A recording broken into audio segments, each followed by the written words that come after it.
Influencer తర్వాత మహిళా సంఘం కార్యకర్త కృష్ణకుమారిని మాట్లాడవలసిందిగా కోరుతున్నాను. అందరికీ నమస్కారం అండి. ఇప్పుడు ఇంత పెద్ద సమస్య వచ్చింది, చాలా మంది మాట్లాడారు, మనం కూడా మాట్లాడాలని కూర్చున్నాం తప్పనిసరి పరిస్థితులు, ఇప్పుడు సజయ్ గారు చెప్పినట్టు. అయితే ఈ పరిస్థితి ఎందుకు వచ్చింది అని ఈ మాట్లాడిన వాళ్ళు ఎవరైనా సరే, లేదు 95% పీపుల్ శివాజీకి సపోర్టుగా ఉన్నారు అని చెప్పి కుక్కతోక నడిపిస్తున్న ఒక జర్నలిస్టు, కుక్క నడిపిస్తుంది తోకని, అంతేగాని తోక కుక్కని నడిపించదు. అలాంటి ఒక మహానుభావుడైన సీనియర్ జర్నలిస్టు మాట్లాడిన తరువాత ఈ సమస్యకి పరిష్కారం లభించలేదు కాబట్టే మనం ఇక్కడ కూర్చోవాల్సి వచ్చింది. ఏం చేసుంటే బాగుండేది అని ఏ ఒక్కళ్ళు ఆలోచించట్లేదు.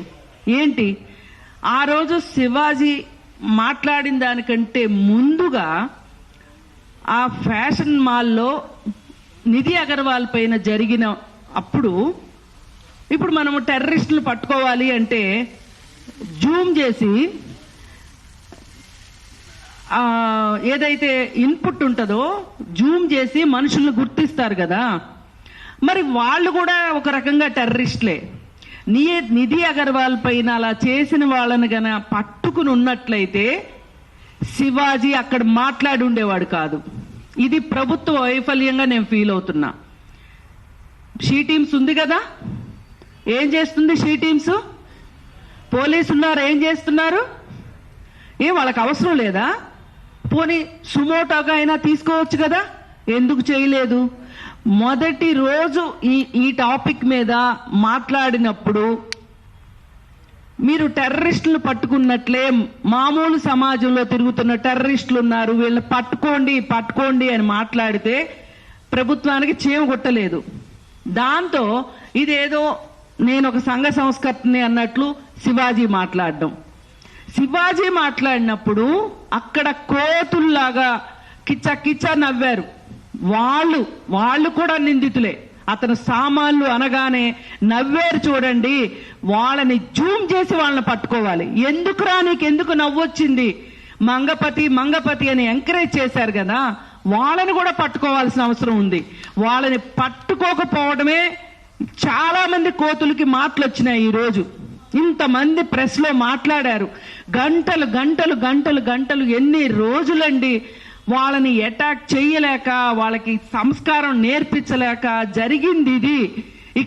ఇక్కడ మగపిల్లలు అన్యాయం అవుతున్నారు. బాధితులు ఆడపిల్లలే కాదు, రేపు పొద్దున ఈ మగపిల్లలు మీరిచ్చిన ప్రోత్సాహంతో వాళ్ళు గాని అత్యాచారం దాకా వెళ్ళక్కర్లా, జస్ట్ బుల్లే చేస్తే కూడా ఆ అమ్మాయి గాని ధైర్యంగా కంప్లైంట్ ఇస్తే మీ మీద 354 ABCD అట్రాక్ట్ అవుతుంది. ఆ రోజు తెలుస్తుంది, తల్లుల్లారా మీకు తండ్రుల్లారా, ఈవేళ మీరు 95% లో చేరిపోతే రేపు పొద్దున మీ పిల్లలు గాని కేసుల్లో ఇరుక్కుంటే ఈ శివాజీ రాడు, ఈ సంధ్యారెడ్డి రాదు, ఎవరూ రారు. ఆఖరికి పేరు మోసిన గొప్ప జర్నలిస్టు ముసలివాడైపోయాడు, కురువృద్ధుడని చెప్పుకుంటున్నాడు, ఆ కురువృద్ధుడు కూడా రాడు అని చెప్తుంటే ఒక్కళ్ళకంటే చీమ గుట్టినట్టు లేదు. రోజుకి స్పైక్ పెరుగుతా ఉంది.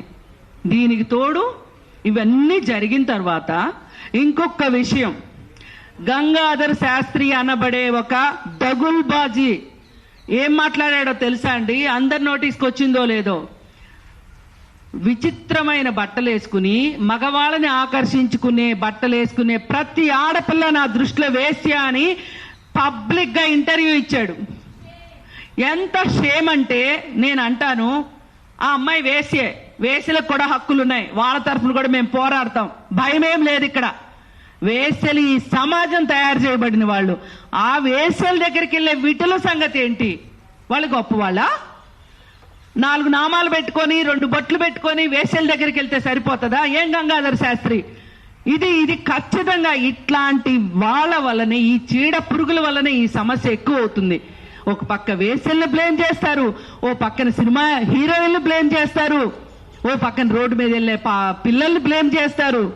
ఇలా బ్లేమింగ్ చేసుకుంటా వెళ్తే ఈ బ్లేమింగ్ ఆధారంగా మగపిల్లలు ఇదేదో నేను చేయవలసిన కార్యక్రమం మాత్రమే అనుకుని చేస్తే రక్షించటానికి గుర్తుపెట్టుకోండి, అలాంటి వాళ్ళ కోసం కూడా మళ్ళీ మా జేఏసీఏ పనిచేస్తుంది.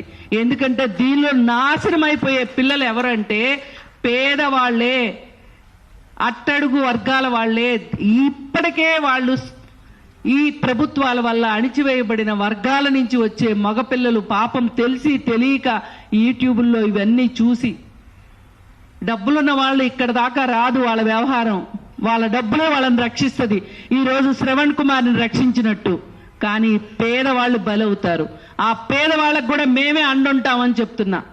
కానీ ఇది సరి చూసుకోవలసిన సమయం, సమాజం మొత్తం ఆలోచించాల్సిన సమయం వచ్చింది అని నేను చెప్పాలనిపిస్తుంది. ఇంకొక మాట, మీరందరూ కలిసి మగపిల్లలకి రైట్ ఉంది, అమ్మాయి బట్టలే కారణం వాడు అలా చేయడానికి, వాడికి హార్మోనల్ ఇంబ్యాలెన్స్ వచ్చి వికారాలు వచ్చి అది చేస్తాడు ఇచ్చేస్తాడు అన్నందుకు ఈ చర్చలన్నీ ఒక కన్నడ యాక్టర్ చూసినట్లుంది బాగా.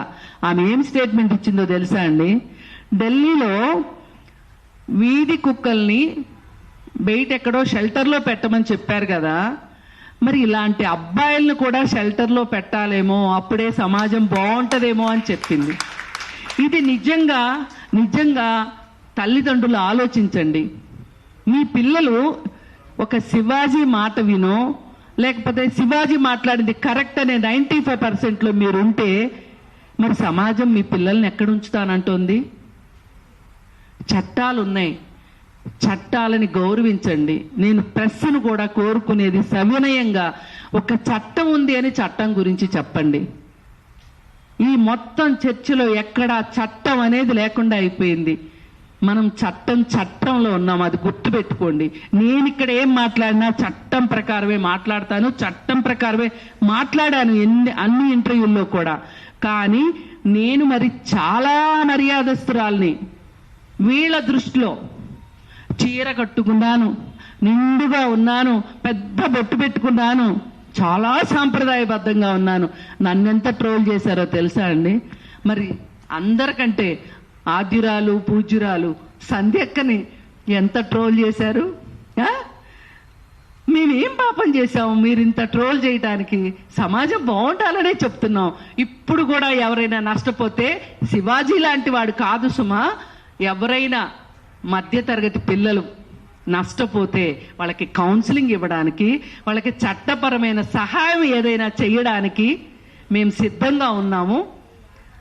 మమ్మల్ని కూడా అర్థం చేసుకోండి. మేము ఎందుకు మహిళల పట్ల ఇలా మాట్లాడుతున్నాము ఇది అర్థం చేసుకుంటారని ప్రెస్ కూడా థంబ్నెయిల్స్ ఇష్టారీతిని పెట్టే విషయంలో కావచ్చు.